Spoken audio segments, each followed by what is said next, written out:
साथियों, आज हम लोग ग्राम रजपुरा में स्थित हैं। रजपुरा जो ग्राम है, यहाँ से यदि देखा जाए तो घोरम देव का जो मंदिर है पश्चिम में, पश्चिम थोड़ा सा उत्तर पश्चिमोत्तर में 2-2.5 किलोमीटर की दूरी में होगा। यहीं इस ग्राम के किनारे से इधर से पश्चिमी भाग से सकरी नदी गुजरी है और ये पहाड़ी किनारे हम लोग, जो खार है गांव का खाली एरिया है, खेत है, आजू बाजू गेहूं की फसल लगी है। और ये जो हमें पूरा जो स्थल में खड़े हैं, आप देखेंगे बड़ी बड़ी झाड़ी उगाई है। और ये इतना स्थल जो है लगभग 25 बाई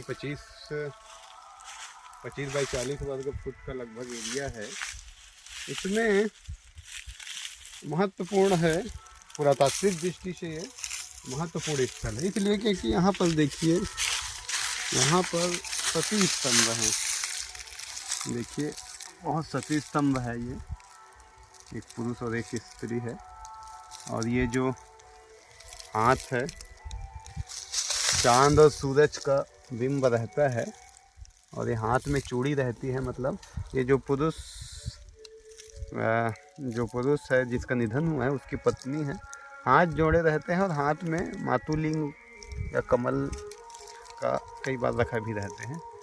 कभी कभार ये चांद सूरज को यहाँ पर थोड़ा अलग ढंग से अंकन किया गया है। ये अष्टकमल की शैली में है, नहीं तो सीधा सीधा सूरज बनाया रहता है। इसमें थोड़ा सा ये अच्छा, मतलब अलग ढंग से अंकन की।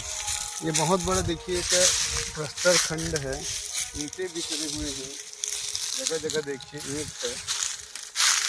और ये भी एक देखिए सती स्तंभ है, ऊपर से इसका खंडित है, लेकिन ये हाथ जोड़े पुरुष और स्त्री, हाथ जोड़े और मातुलिंग रखे हुए।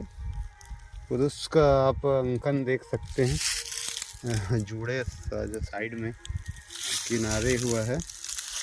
यहाँ पर स्त्री का भी कान में कुंडल वगैरह बहुत बढ़िया दिखाई पड़ रहा है। तो अभी मैं थोड़ा सा बताने में चूक हुई। इधर वाला जो है वो ये स्त्री है, ये जो राइट साइड में है वो स्त्री है और ये लेफ्ट में पुरुष है, क्योंकि इसके जूड़े और स्तन से ये प्रतीत हो, मतलब पता चल रहा है कि स्त्री है और जो बायां तरफ है वो पुरुष है। तो ये भी एक सती स्तंभ ही है। अब यहाँ गांव वाले इसको एक बाबा देवता के समान, बाबा देवता जैसे ग्राम देवता के रूप में पूजते हैं। और इस स्थल को गांव वाले किनरिया पाट कहते हैं। अब ये पाट का एरिया है, पहाड़ के किनारे है या नदी के किनारे है, इस कारण कहते होंगे। तो ये देखिए, और ये स्तंभ ये इसका 2 भाग में खंडित हो गया है। ये इसका ऊपर का हिस्सा है, ये ऊपर का हिस्सा है। ये बड़ा स्तंभ बना होगा यहाँ पर, स्त्री पुरुष यहाँ पर भी सती स्तंभ के रूप में तो दिखाई पड़े। अब ये देखिए, इस गांव का नाम है रजपुरा। ये रजपुरा गांव का स्थल है। तो रजपुरा गांव के बारे में हमको जानकारी मड़वा महल अभिलेख में इससे जिक्र आता है।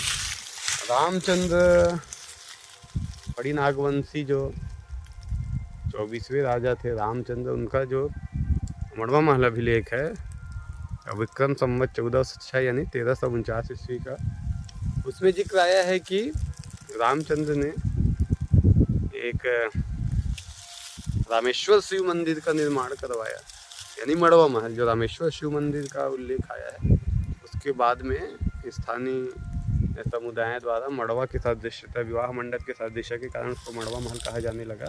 तो उस मड़वा महल अभिलेख में जिक्र आया है कि रामचंद्र ने मंदिर का निर्माण करवाया, तो उस मंदिर के भोग राग के लिए, यानी उस मंदिर के खर्च के निर्वहन के लिए इस गांव रजपुरा को दान किया था।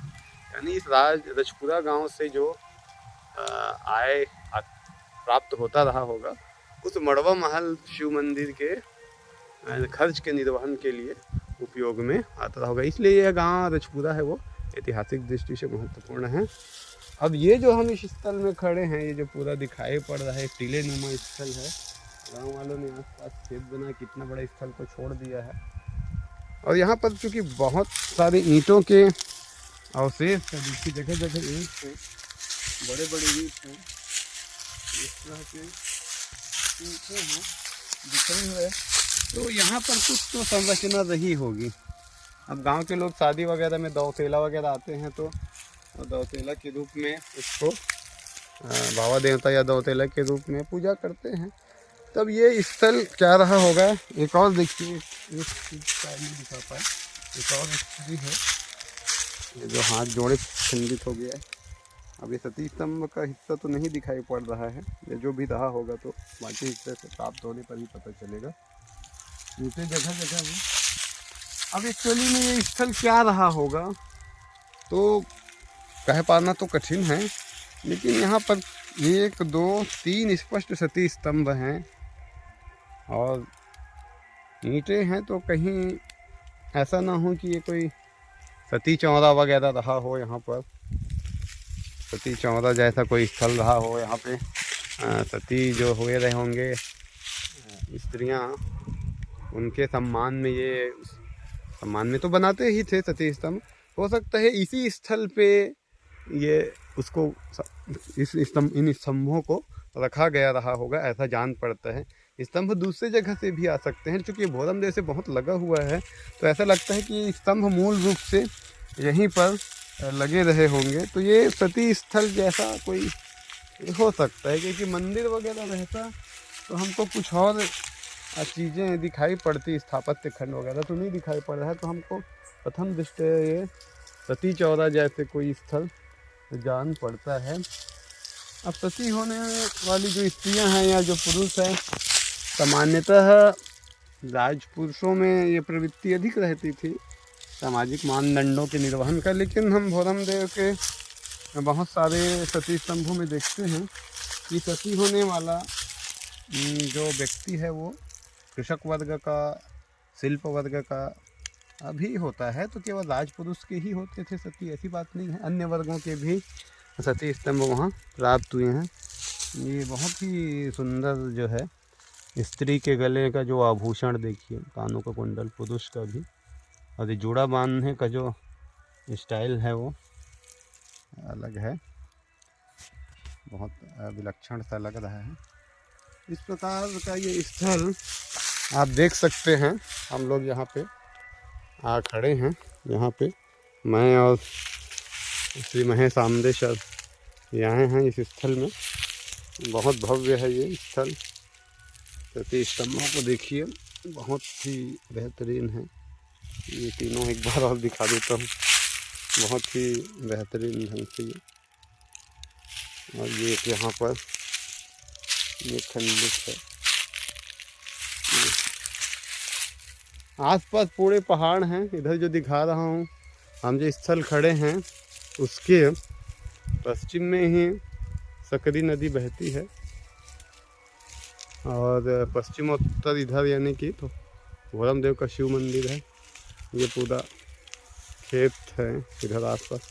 और जो स्थल मैं दिखा देता हूँ इसमें, बाकी चूँकि इसमें उत्खनन से शायद कुछ और बातें निकले, क्योंकि मिट्टी दबा हुआ है, इसलिए हम बहुत ज़्यादा इस स्थल के बारे में नहीं जान सकते। गांव वालों से चर्चा करने पर एक बात और बताई एक बुजुर्ग ने, यहाँ पर भी पत्थर में हल्दी लगा है, यानी देव पूजन के लिए। एक वृद्ध ने यह भी बताया कि बहुत पहले इस गांव में संतान वगैरह नहीं हो रहा था, तो यहाँ पर एक पशु बलि यानी सुअर की बलि दी गई। उसके बाद से यहाँ पर वो समस्या दूर हो गई, संतान होने लगे। इस प्रकार की भी एक मान्यता है। ऐसा कई प्रकार की किंवदंतियाँ जुड़ जाती हैं स्थलों के बारे में मान्यता। तो अभी भी गांव वाले विशेष पर्व में यहाँ पर पूजा वगैरह करने आते हैं, ऐसा बताया गया है। ये ईंटें देखिए, बहुत अच्छा ये ईंटा का साइज है, ये बहुत बड़ा बड़ा जो ईंट है इस तरह का।